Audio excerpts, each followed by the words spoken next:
আসসালামু আলাইকুম। দুটি পাতা একটি করে হজরত শাহজালাল রহমাতুল আলাইহি ও হজরত শাহপরাণ রহমাতুল আলাইহি এবং 360 আউলিয়া স্মৃতি বিজড়িত পূর্ণভূমি সিলেট থেকে আমি সাদিয়া ইসলাম ব্লগ চ্যানেল থেকে আছি সাদিয়া। আশা করছি আপনারা আমার পুরো ভিডিও জুড়েই থাকবেন। তো এই যে দেখতে পারতেছেন আমি লাউ পাতা কিন্তু বেছে কুটে এখন পানি দিয়ে ধুয়ে নিচ্ছি। কয়েকবার ধুয়ে নিচ্ছি, কেননা এতে অনেক ভালো থাকে, তাই তো খুব ভালো করে ধুয়ে নিতে হবে।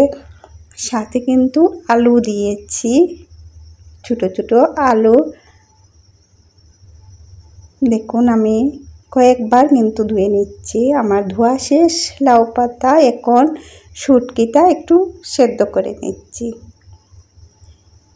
এখন রান্নার জন্য আমি এখানে পেঁয়াজ বাটা দিলাম, তারপর রসুন বাটা প্রায় 1 চা চামচের মতো, পেঁয়াজ বাটা 1 টেবিল চামচের মতো দিলাম। এবার আমি অল্প পরিমাণ পানি দিয়ে এই মিশ্রণটি নাড়াচাড়া করে দিচ্ছি।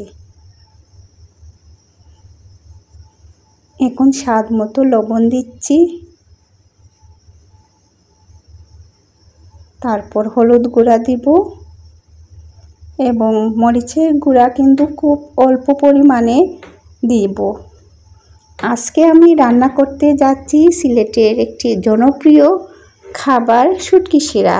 লাউ পাতা বা লাউ শাক যেটাই বলি না কেন, সেটা দিয়ে কিন্তু শুটকি শিরা রান্না করব।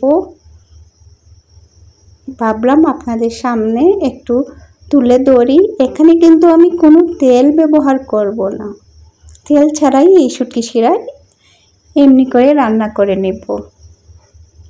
এখন আমি কয়েকটা কাঁচামরিচ ফালি করে কেটে তারপর দিয়ে দিলাম। দেখুন এতে আমি কোনো তেল ব্যবহার করিনি। একটু সময়ের জন্য ঢাকনা দিয়ে ঢেকে রাখলাম যাতে একটু বলক উঠে।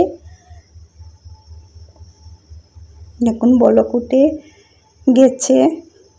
এখন ধুয়ে রাখা লাউ পাতা এবং আলুটা দিয়ে দিলাম, দিয়ে খুব ভালো করে নাড়াচাড়া করে ঢাকনা দিয়ে ঢেকে রাখবো কিছুক্ষণের জন্য।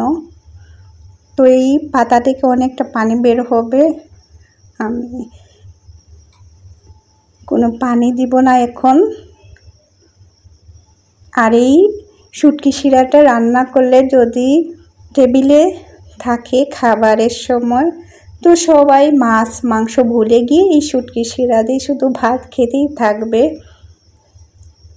পেট ভরে খাওয়া যায়। আর গরমের দিনে এইরকম পাতলা ঝোলের যে কোনো কিছু খেতে ভালো লাগে, মনে হয় যে তৃপ্তি সহকারে খাওয়া যায়।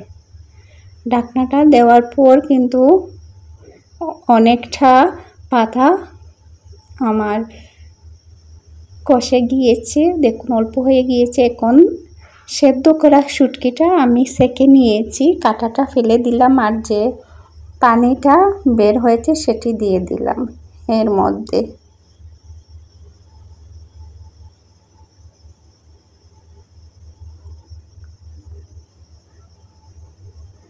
আর আমি ইলিশ মাছের মাথা দিয়ে শুটকি শিরাটা রান্না করতে যাচ্ছি। আপনারা চাইলে মাছও দিতে পারেন, যেহেতু আমার ইলিশ মাছের মাথা দিয়ে এই শুটকি শিরাটা খেতে ভালো লাগে। একটি আমি নাগামরিচ দিচ্ছি, আস্ত নাগামরিচ, শুধু ফ্লেভারের জন্য। কিছুক্ষণের জন্য ঢাকনা দিয়ে ঢেকে রাখলাম। আর এই ইলিশ মাছের মাথাটা কিন্তু আমি ভাঙবো না, নইলে কাটা কাটা হয়ে যাবে, খেতে পারবো না। এমনিতেই মাছের কাঁটা আমার খুব ভয় করে। তো ঝোলের পানিটা দিয়ে দিচ্ছি। কালারটা দেখুন, দেখে কিন্তু জিভে জল চলে আসতেছে। আর এই শুটকি শিরা রান্না করলে দেখা যায় যে আমি সব কিছু রেখে আর এই শিরাটা হওয়া মাত্রই ভাত খেতে বসে যাই। দেখুন আমার শুটকি শিরা রান্না হয়ে গিয়েছে, লাউ পাতা দিয়ে মজাদার শুটকি শিরা। আর গ্রানের পুরো ভারীটা মো করতেছে। বললাম না, রান্নাটা হওয়ার সাথে সাথে আমি খেয়ে নিচ্ছি। আর এই শুটকি শিরাটা কিন্তু অনেক মজা হয়েছিল, যদি একটু জালের পরিমাণটা বেশি হয়ে গিয়েছিল। গরমের দিনে এত ঝাল খাওয়া ঠিক নয়। আর আমি খুব তৃপ্তি সহকারে খাবারটা খাচ্ছি। তো খেতে খেতে আপনাদের মাছ থেকে বিদায় নিচ্ছি। আর ভালো থাকবেন সবাই। আল্লাহ হাফিজ।